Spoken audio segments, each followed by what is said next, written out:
திமுக வேலையை தொடங்கணும் அப்படின்னு சொல்லிருக்காங்க. தொடங்கிட்டாங்களே, வேலையை தொடங்கணும்னு சொன்னதில்லை, வேலையை தொடங்கிட்டாங்க.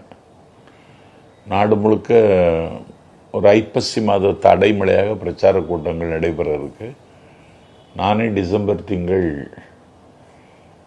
1ஆம் தேதி திருப்போரூரில் பேசுகிறேன். 2ஆம் தேதி ஆசிரியர் வீரமணியினுடைய பிறந்த நாள், பெரியார் திடலில் பேசுகிறேன். 6ஆம் தேதி பாபர் மசூதி உடைக்கப்பட்டதை கண்டித்து திருப்பூரில் பேசுகிறேன். 7ஆம் தேதி சேலத்தில் பேசுகிறேன். 8ஆம் தேதி சேலத்தில் பேசுகிறேன்.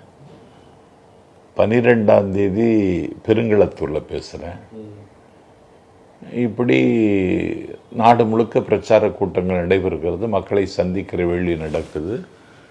எல்லா திட்டங்களையும் நாட்டு மக்கள் மத்தியினுடைய கவனத்துக்கு கொண்டு வருவதற்கு, திண்ணை பிரச்சாரம் செய்வதற்கு முதலமைச்சர் உத்தரவு போட்டு அதை நடைமுறைப்படுத்துறதுக்கு போகிறாங்க. அதிமுக என்ன சொல்கிறாங்க, எடப்பாடி ஜெயக்குமார் இவங்க எல்லாருமே என்ன சொல்கிறாங்க, அப்பா பையனை போடுறாரு, பையன் அப்பாவை போடுறாரு. அப்படி பையன் கிடைக்கணும்ல. அப்பா பையனை புகழ்றான்னா அப்படி புகழ்வதற்கு தகுதியில் ஒரு பையனும் கிடைக்கும் இல்லைங்க. பெரும்பதுள் எல்லாம் யாம் அறிவதில்லை, அறிவர் இந்த மக்கள் பேருன்னு சொல்கிறாம்ல திருவிழவன். அப்படி ஒரு பையன் கிடைச்சிருக்காம்ல.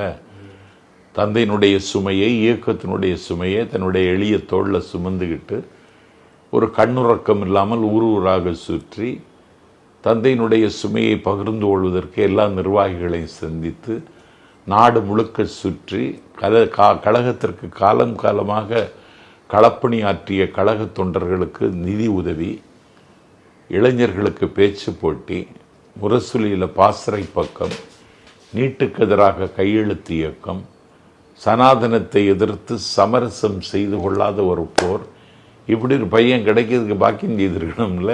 புகழத்தானே செய்வாங்க. 2026 அந்த கலாயில் பேசும்போது சொல்றாரு கேட்கும் சார், கண்டிப்பா மக்கள் மனசு மாறும், அதிமுக ஆட்சிக்கு வரும் கேட்கும் சார். முனுசாமி முகத்தை பார்த்தீங்களா? அப்போ முகத்தை பார்த்தா ஆட்சி மாற மாதிரியே தெரியுது. ஆட்சியெல்லாம் மாறாதுங்க. ஒரு புதிய சரித்திரத்தை அண்ணன் ஸ்டாலின் படைக்க போறார். என்னன்னா, 5 ஆண்டு காலத்துக்கு ஒரு முறை ஆட்சி மாறுகிறதுங்கிற ரெக்கார்டை 71க்கு பிறகு ஜெயலலிதா அம்மா மீண்டும் ஆட்சிக்கு வந்தாங்க. இன்றைக்கு அந்த சரித்திர சாதனையை அண்ணன் ஸ்டாலின் தொடப்போகிறார். மீண்டும் திமுக ஆட்சிக்கு வரும்.